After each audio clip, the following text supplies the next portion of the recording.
It's time for the Goalmouth Scramble. More Yanks talking about football. No cheerleaders, no marching bands, no fireworks, no barbecues, no tailgate parties, because it's all about the game. It's the Goalmouth Scramble. Hey, soccer fans, we want to welcome you back to the Goalmouth Scramble. I am your host, Curtis, and we are lucky enough to be joined by U.S. national goalkeeper. And Tony, I don't know if I want to say former national, because I think you're probably definitely still what's high enough quality to play. But now you're playing the MISL, but we'd like to welcome you to the Goalmouth Scramble. Oh, thanks, guys. It's great. Yeah, you can say former. My days on the national team are over, and I'm okay with it. It was obviously a long run, but I'm a big fan now, and I will always continue to be. And I look forward to the games, that's for sure. Well, that's great. Well, first of all, I think we'd like to congratulate you. I see you're going to be recognized by the Newark Renaissance House Foundation.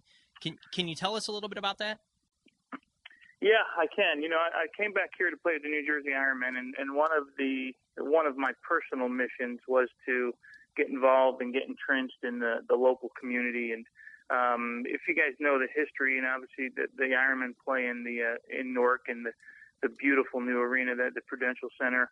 And one of my missions was, as I said, to get involved. And if you know the history behind the city of Newark, you know there was a time where they needed something good. They needed something to sink their teeth into. And I've been able to get out in the community, and I guess I've done it enough over my career that the Newark Renaissance House has decided to give me this great award. You know, the weird thing, I went to meet all the people there, and they work with troubled kids, you know, and try and straighten them out, and they give kids a second chance.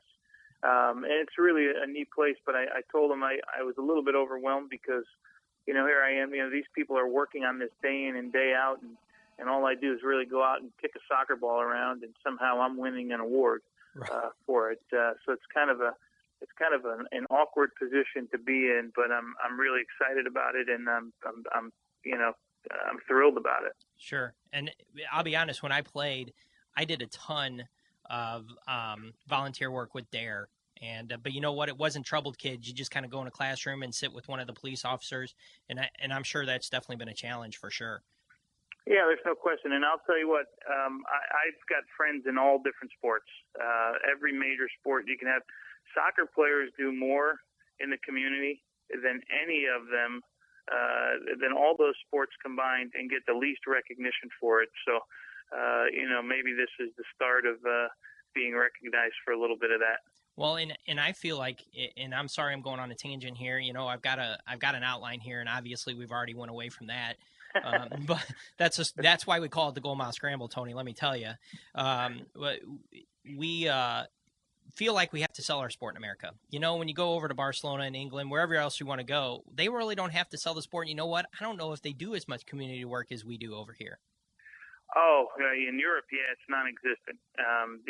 For a lot of reasons. These guys can't get out in the community without getting just completely mobbed and ruining their days. And, you know, of course, the pressure there is completely different.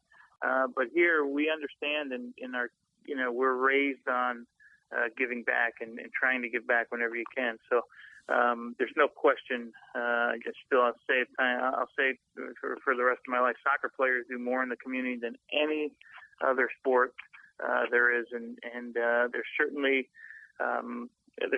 a good feeling that comes out of it when you're done with it. Sure. Well, as you said, you're now playing for the New Jersey Ironmen, and that's out of the Major Indoor Soccer League. How has that transition been for you from outdoor to indoor? Well, you know, obviously it's a little bit different. There's no question.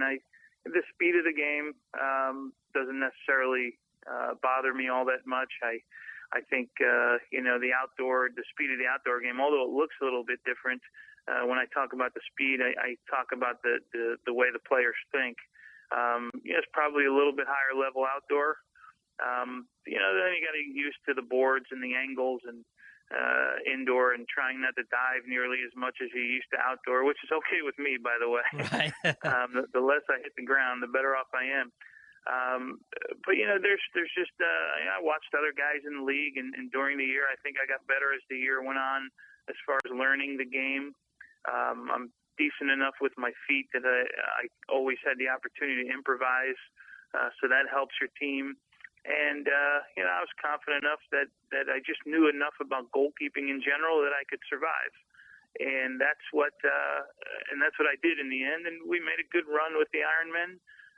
We certainly made a splash in the community, and I think there's a place for indoor soccer here in New Jersey, and we've just got to continue to try and help it grow.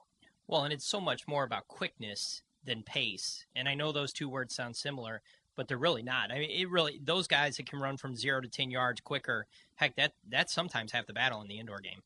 Yeah, there's no question. And a lot of times it's the guys that are more determined to do it. You've got a game where, you're out there for 45 seconds. So when you talk about soccer, that's not really what you talk about.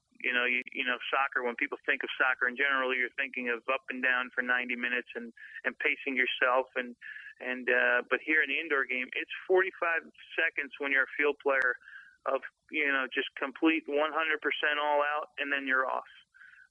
It's almost, it used to be funny. It wasn't so funny when we would give up goals, but you get those periods in the game where you get caught on the field and you can't get off. And I know you've been through it a few times, and you could tell guys are struggling, and it makes it really, really difficult to get guys off, and you eventually end up giving up goals. Well, when to get the guy isolated, that's for sure. You just clear everybody out, and it's over. So, Well, I was looking at the Ironman website, and I want you to know that your head coach, Omi Namazi, I know I've just met you a few minutes ago on the phone, but I'm going to ask you to at least kick him in practice once, because let me tell you, Tony, he kicked me 5 or 6 times every game. So if you can just kick him once, I would. It sounds like you got off easy because the part about kicking people that used to be like 10 years ago for me. Right. I'm not quick enough to catch anybody, and I don't have the desire. If he comes near me, I'll let him know that you called. That's good. I'd appreciate that. So no problem. Well, let's talk about this company you have going on, GK1. We have tried to at least promote it a little bit on the Goalmouth Scramble.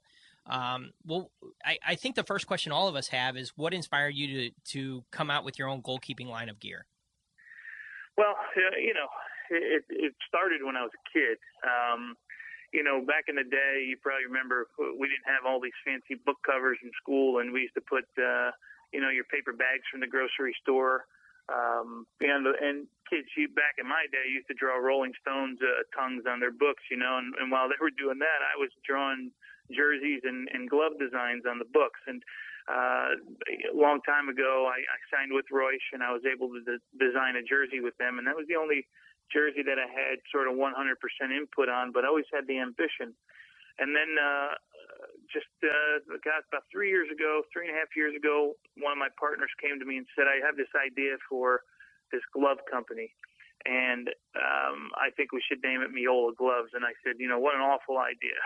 That's just a terrible idea. And he said, why? I think we can do something here. And the whole idea started from the fact that, when your kids go and play baseball, and if your kid's a catcher on a baseball team, the gear's provided for them, right? They got catcher's gear, they got all that stuff for them, and that doesn't happen in soccer. And my mom and dad had to fight and struggle to go out and, buy stuff for me. So that was the whole premise. So then we went from this Meola Gloves, and we said, okay. So for 6 months, I didn't talk to him because I thought it was the most ludicrous idea.